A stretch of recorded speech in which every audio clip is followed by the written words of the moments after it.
They said it couldn't be done, but I have done it. I have created a solo acoustic arrangement for Crazy Train, because that's what a Campfire version is, right? A solo acoustic arrangement. But before anybody goes off the rails, I hope you don't mind if I take just a moment to thank the following people for signing up for the Patreon supporter of the Cause Club: Ken Meyer, Jennifer Lloyd, Dion Forrester, Brent B., and Thomas. You five, thank you very, very, very much for your support.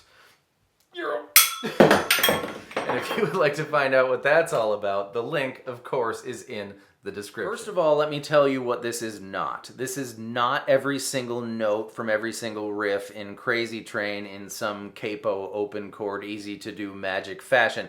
My motivation here was imagining what would City and Color do if he covered Crazy Train. So keep that in mind. We're going to start out a little mysterious. And the first thing you have to do is put your capo on the 2nd fret. And the cool thing about capo songs is if you go to sing this and it's not quite the right register for you, you can move the capo up or down as fits your voice. But here we go. Grab an E minor chord. And now what we want to do is reach for the A string 3rd fret. If you want to involve a 3rd finger, depending on what fingers you use to play E minor, you can do that. Or you can just abandon the D string for just a second and grab that A string 3rd fret. Completely up to you. Followed by A minor, followed by one of my favorite chords in the history of the universe, D7 with an F sharp in the bass, which sounds complicated, but from A minor, all you have to do is move your middle finger to the E string 2nd fret. So,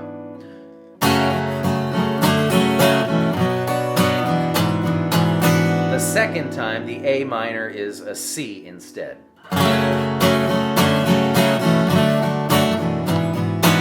I find it difficult to get to that D7 chord from C, so I'm probably just going to play regular D with an F sharp in the bass. E2, G2, B3, or you can just play regular D if you want.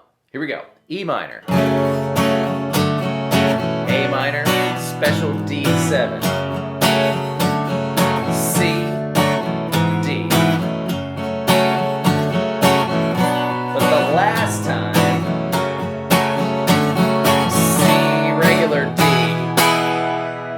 for the emphatic, transition into the verse. At this point, you probably have your hopefully inebriated campfire guests exactly where you want them. They're probably a little bit stupefied, wondering what on earth you're doing, but they might catch on here. For the verse, I'm going to grab G, but it's just going to be E3 and B3. That's all I can do because I need my pinky and my pointer finger to do other things, and those other things are the D string 4th fret and 2nd fret.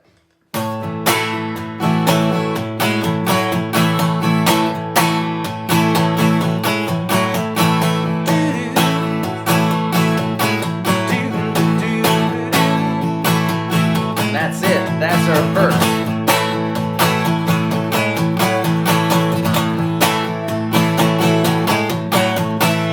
For the pre-chorus, mental wounds not healing, grab E minor and the D string is going to go 2 open 2. C. Do it again. C. And now on that C, I'm going to do that little walk down. 3, 2, O on the A string as we slide into G for the chorus. So,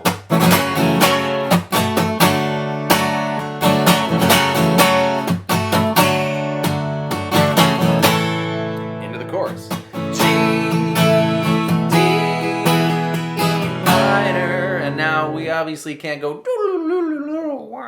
but I've added something here for the sake of putting something here, and I think you're really going to like it. After E minor, we're going to reach up for relative the capo frets now, in case someone moves it. You'll know where to put your fingers. The D string 7th fret and the A string 9th fret. Move it up to D9, A10. Back down to 7-9, and then down to 5-7. You can have all those open strings, below your fingers ringing out, because this is all part of an E minor chord, and those strings are open when you do E minor. Here it is in context. Remember, we got 7-9, 9-10, 7-9, 5-7, G, D, E minor, Second time though, D, and then it's gonna be your E minor move, and I'm gonna walk up on the E string, O, 2, G, D, E minor move, C, D, into the next verse. Here's that whole part, not even gonna cut. G, D, E minor.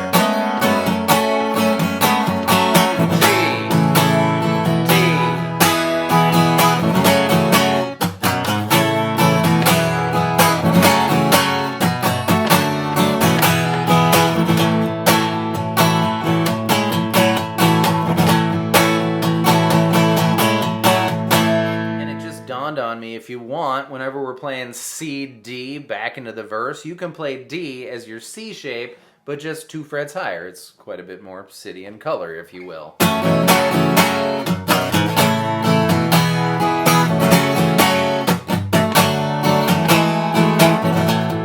so on.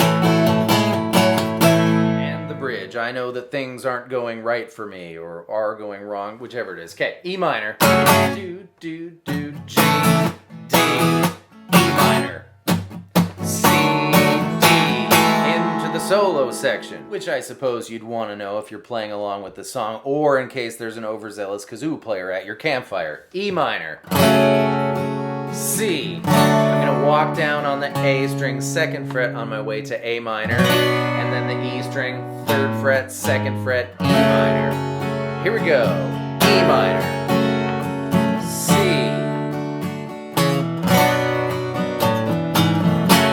One more time.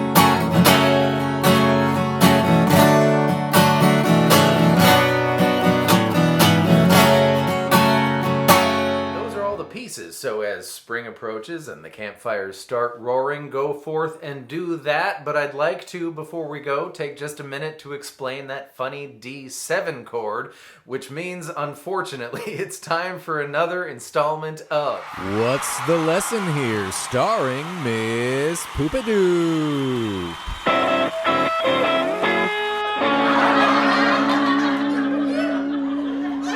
How's everybody doing? It's been a long time. Thank you for having me. Here is the D7 chord that we all know and love. Now, D7 has some notes in it, and one of them is F sharp on the 2nd fret of the E string. E, F, F sharp. And it doesn't matter where we put an F sharp in this chord. We could put it, for instance, on the other E string, 2nd fret, nixing that F sharp, and that would give us D7 with an F sharp in the bass. Anytime you put something other than the root note, in this case D, in the bass, you need to tell the person who's gonna play it. So you write D7 slash F sharp. That is pronounced D7 with an F sharp in the bass and written like that. And that demystifies, hopefully, that D7 chord. It's really the same thing as the other D7 chord.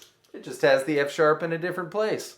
Thank you so much for being here. Ryan and I hope that was fun and helpful, and we will see you next time with more stuff. Goodbye.